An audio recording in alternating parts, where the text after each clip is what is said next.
When U.S. Army Specialist Michael Shai returned home from serving in Afghanistan, the last thing he expected was to find strangers living in his house. When we first found this guy living in a soldier's house without permission, he wasn't happy to see us, threatened us even, standing on the front lawn with his wife Danielle beside him. He could hardly believe what he was seeing. The yard was completely overgrown, and strange curtains now hung in the windows. They had been stationed in Hawaii for months and had been counting down the days until they could return to their peaceful home. But now something felt really wrong. Michael pulled out his keys, but as he tried unlocking the door, they wouldn't turn. He jiggled them a few times before realizing the locks had been changed. A strange feeling crept in. Was he at the wrong place? He stepped back, checked the house number and street sign, and his stomach dropped. It was definitely their home. He took a steadying breath and knocked. Moments later, a man he'd never seen before opened the door. "Who are you and what are you doing in my house?" Michael asked, his voice sharp with confusion and anger. The man, who introduced himself as Julio Ortiz, leaned casually in the doorway. "I'm just watching the place for the owners while they're out of town," he replied, wearing a smug look that made Michael bristle. Michael didn't buy it for a second. "This is my house. I never gave anyone permission to live here." Danielle stepped up, her voice firm. "You need to leave now. You don't belong here." Ortiz's face hardened. "I'm not going anywhere," he shot back. "I have just as much right to be here as you do." The air grew heavy as the two men locked eyes, tension building with every second. Danielle worried it could spiral out of control. Gently placed her hand on Michael's arm. "Let's call the police," she said, quietly but firmly. "Let them handle it." Michael didn't break his stare. His jaw was tight as he reached for his phone and called 911. He wasn't backing down. Ortiz, sensing the situation was getting serious, stepped back with a shrug. "Go ahead, call the cops," he said with a mocking tone. "I've got a verbal agreement with your buddy to stay here and do some repair work. I've got proof." Danielle stepped forward, frustration written all over her face. "Then show us," she said firmly. "Let's see this so-called proof." But Ortiz had nothing to show. He just gave a lazy shrug and turned around, disappearing back into the house and closing the door without another word. Michael and Danielle stood there stunned. The nerve of this guy was unbelievable. Strangers were living in their home, using their things, and possibly even damaging the place they had poured so much into. Michael pulled Danielle a little closer, wrapping his arm around her shoulder and giving her a gentle squeeze. "We'll figure this out," he said, steady and sure. "I didn't serve my country just to come back to this mess. We'll wait for the cops." Danielle leaned into him and nodded. They were shaken, but they weren't giving up. Not long after, a police car pulled up in front of the house. Seeing the officers brought a flicker of hope. Michael and Danielle quickly walked over and explained the situation.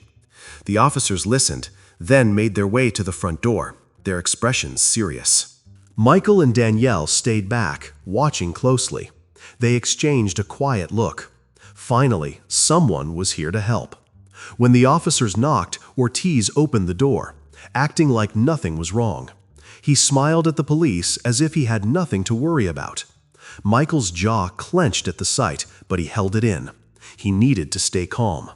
The officers started asking questions. How long had Ortiz been there? What kind of agreement did he have? And where was the proof? Ortiz, standing with his girlfriend Fatima Cardoso, confidently handed over a sheet of paper. "Here's our rental agreement," he said, like he just won something. Michael and Danielle stared, stunned, as Ortiz flashed a proud grin. The officers studied the paper closely, their faces serious as they read over every line. The silence felt endless. Finally, one of them turned to Michael and Danielle, his eyes kind but apologetic. "I'm really sorry," he said quietly, "but this is considered a civil matter. Without a court order, we can't remove them from the property." It hit Michael like a punch to the gut. He had served overseas, put everything on the line for his country, and now he couldn't even reclaim his own house.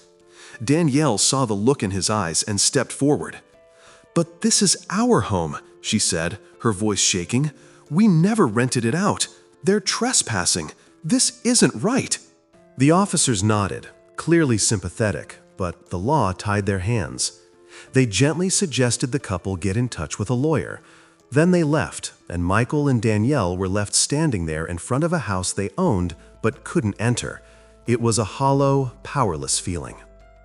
In the days that followed, they got in touch with Lisa Pettis, the family friend who had been watching the house while they were away. Lisa, a warm and trustworthy woman in her 50s, had been asked to keep an eye on things. When she heard what happened, she was stunned and furious. She made it clear that she never gave anyone permission to stay there. She'd never even heard of Ortiz or Cardozo before. Her words gave the Sharkeys a small but much-needed boost of support. Even with Lisa on their side, Michael was still reeling from the betrayal. It felt like everything he had risked while serving was being thrown back in his face. He knew they needed help, real help. So one morning, he called into a local radio station hoping to get the word out. His voice cracked with frustration and disbelief as he explained their story live on air. How he had returned from duty to find squatters in his house, and how the law seemed to offer no protection. He wasn't just looking for attention, he was hoping someone, anyone, would hear and step up to help. The radio host, clearly affected by Michael's story, promised to help spread the word and get others involved. He encouraged listeners to stand behind the Sharkeys, and by that afternoon, things took off. Michael's story went viral. News stations, talk shows, and reporters from across the state started reaching out, all wanting to cover what had happened. The sudden attention came fast and strong. Michael and Danielle found themselves at the center of a media storm. What started as a quiet return home had now turned into a public fight for justice. As more people heard about their situation, the outrage grew. It wasn't just military families who were upset. People from all walks of life spoke up, furious that someone could take over a soldier's home and claim it as their own.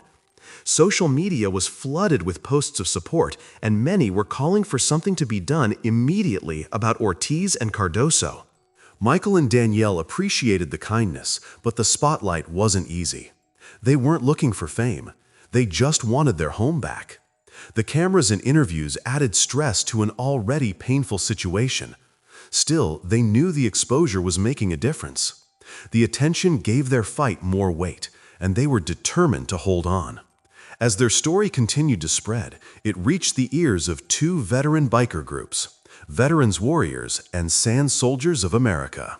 These groups weren't just clubs. They were tight-knit families of former service members who looked out for their own. When their leaders, Jack Maverick Wilson and Sarah Phoenix Thompson, heard what had happened, they felt it in their bones. This wasn't just unfair, it was personal. Maverick, a tough Marine veteran with a silver streak beard and steady eyes, had been through more than his share of fights. This was one he wasn't about to ignore. Phoenix, small in frame but all fire and grit, had served as an army medic. She had patched up wounded soldiers and comforted families in their worst moments. Helping people was second nature to her, and this situation stirred something deep. Right away, Phoenix called Maverick, and the two began planning.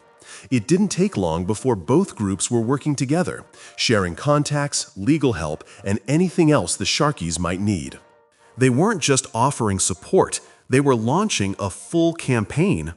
Veteran attorneys stepped in, and social media lit up with messages of solidarity from soldiers and civilians alike. The Sharkeys were no longer alone in this fight. As the legal fight dragged on, Maverick and Phoenix stayed close to the Sharkeys, checking in regularly and reminding them they weren't in this alone. They organized fundraisers to help cover legal costs and kept the story in the news, using every connection they had to make sure people didn't forget what Michael and Danielle were going through. Still, the court system moved at a frustratingly slow pace. Every day, the Sharkies watched from a distance, while Ortiz and Cardoso continued living in their home like nothing was wrong. It was infuriating and exhausting. The couple tried to stay hopeful, but the lack of progress wore on them. Maverick and Phoenix, however, weren't about to let the fight stall. They decided it was time to make a stronger statement, not with threats or anger, but with presence, a peaceful demonstration, a way to show that Michael and Danielle weren't just two people going up against a legal mess. They had a whole community behind them. They started spreading the word through their veteran networks, inviting riders and supporters to join them on a ride to the Sharky house. The message was simple, peaceful, respectful, and united.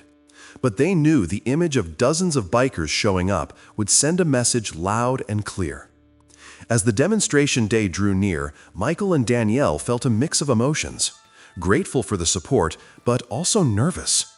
This wasn't something they ever imagined being part of. But the bikers reassured them.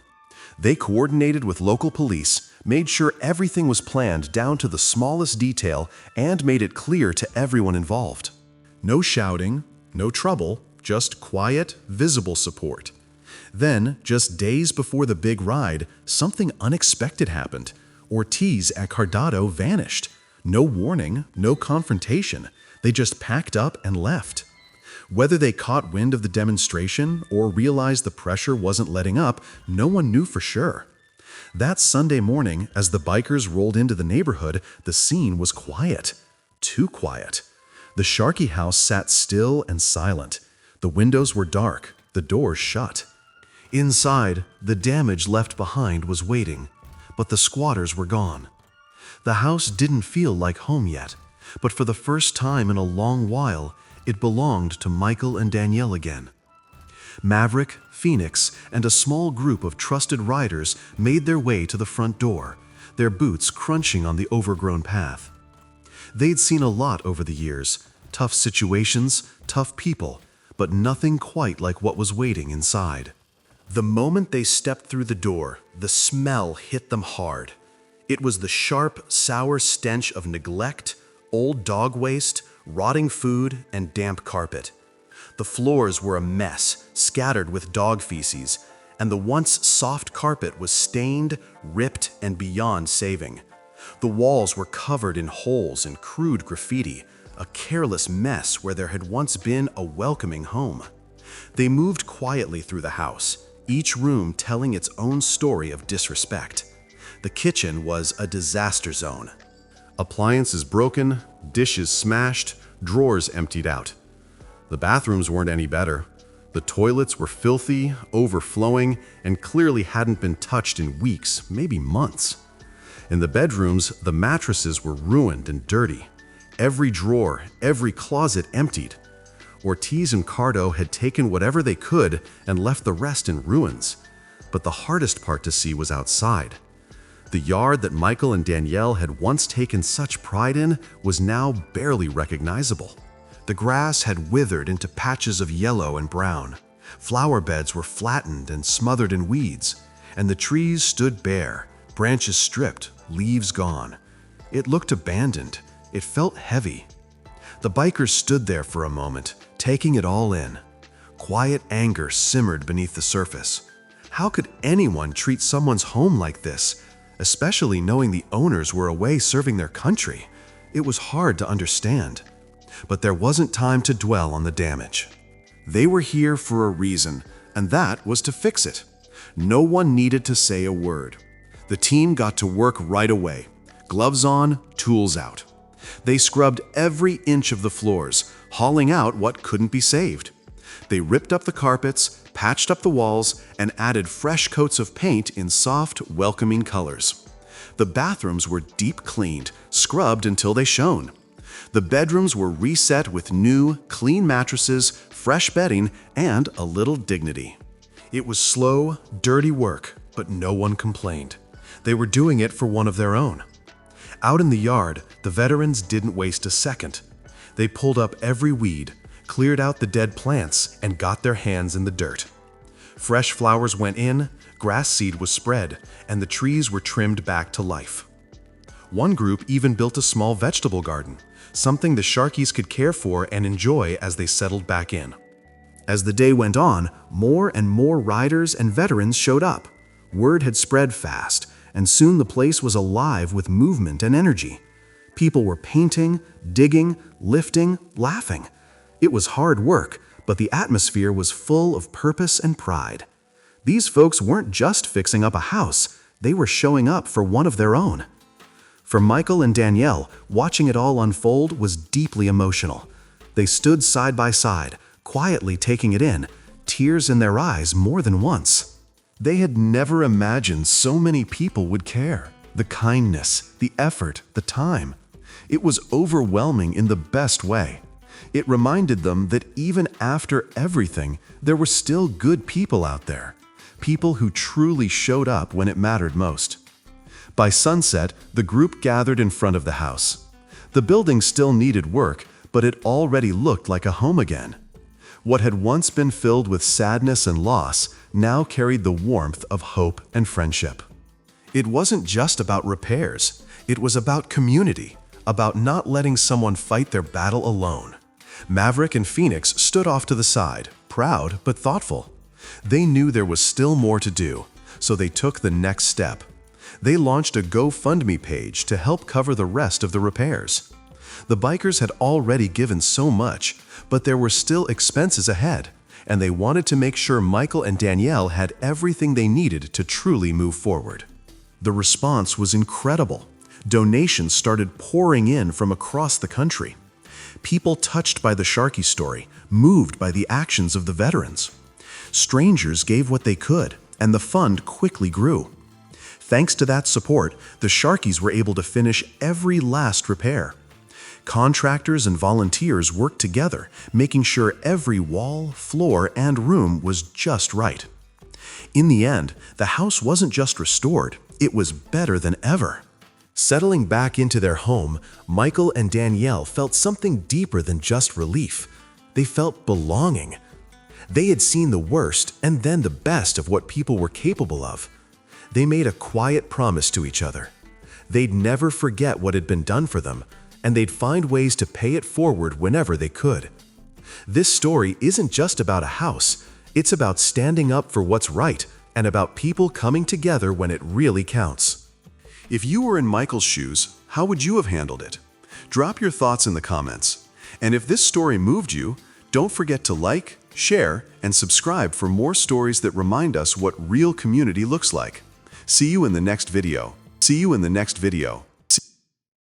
Thank you for treading this trail of tales till we travel together again on another adventure.